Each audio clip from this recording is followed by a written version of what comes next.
নমস্কাৰ সকলোকে স্বাগতম আৰু এটা নতুন ভিডিঅ'লৈ। আজি চৰাইবাহী ত্ৰিবাৰ্ষিক কমিটি ভাওনাৰ সামূহিককৈ ৰভা দিয়া। আজি গোটেই ৰাইজ ওলাই আহিব সামূহিককৈ ৰভা দিবৰ বাবে। সকলো ৰাইজে এডাল দুডালকৈ বাঁহ তুলি এই ৰভা দিয়া হয়। এই বিশাল অনুষ্ঠানটোৰ ৰভা কেনেকৈনো দিয়ে আজি আপোনালোকক তাকে দেখাম।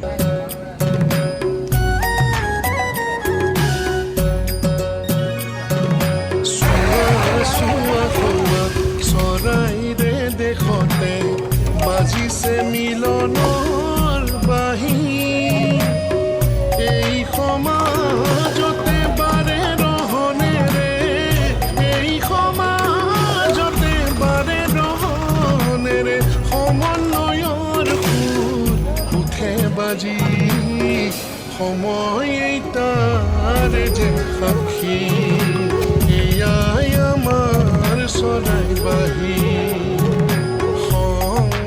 মাধৱে যিধাৰা বুৱালে চৰাইবাহী উজাই সেই সুতে বৈষ্ণৱ ধৰ্মৰে চানে কি ৰাখিলে বৈষ্ণৱ ধৰ্মৰে চানে কি ৰাখিলে জাতি জনজাতি মিলি কমিটি ভাওনাকে পাতি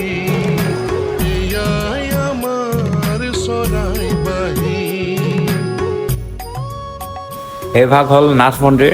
ইয়াত 13খন ভাওনা অনুষ্ঠিত কৰা হয়। আৰু এই ভাগ হ'ল বৰআলিৰ ৰাস মন্দিৰ। ইয়াত এখন ভাওনা অনুষ্ঠিত কৰা হয় আৰু ইয়াতে প্ৰথম কমিটি ভাওনা আৰম্ভ হৈছিল। আৰু এই ভাগ হ'ল শংকৰ মন্দিৰ।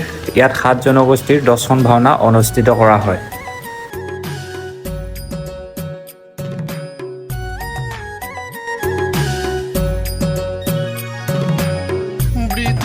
মূলতে ৰাণী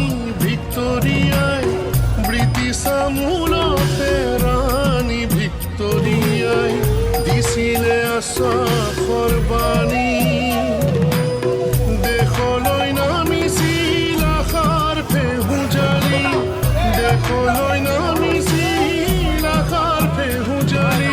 এই ৰভাৰ ওপৰত নাৰিকলৰ পাত দিয়া হৈছে। হ'ল পৰম্পৰা অতীজৰ নাৰিকল পাত বা কলপাতেৰে এনেকৈ ৰভা দিয়া হয়।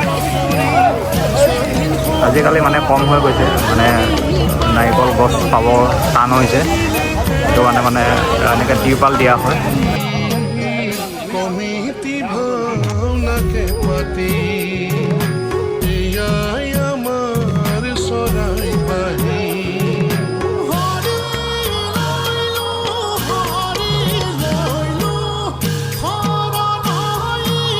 এয়া হ'ল অভিমন্যু বধৰ বেহু বনাই আছে। এবাৰ মানে গোটেই বেহুখিনি এইখিনিতে হ'ব, গোটেই লাইন লাইন হ'ব। আৰু এয়া ধুনীয়াকৈ বেহু বনাই আছে।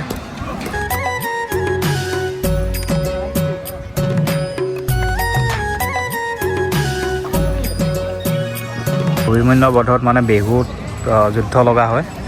এয়া হ'ল বেহু। বেহুটো ধুনীয়াকৈ বনাই হ'ল, কমপ্লিট হৈ গ'ল আৰু ৰভা দিয়াও হৈ গ'ল। ইয়াত 15খন ভাওনা অনুষ্ঠিত কৰা হ'ব। এই গোটেই 15খন ভাওনাৰ ৰভা দিয়া সম্পূৰ্ণ হৈ গ'ল আজি। মানে গোটেই ফিল্ডখনত বেহু হ'ব। ইয়াতে কেইবাখনো বেহু বনাই কমপ্লিট হৈছে আৰু কেইবাখনো বনাই আছে। আৰু ইয়াতে মানে একদম ৰাতিপুৱা সময়ত অভিমন্যু বধ হ'ব বেহুৰ ভিতৰত।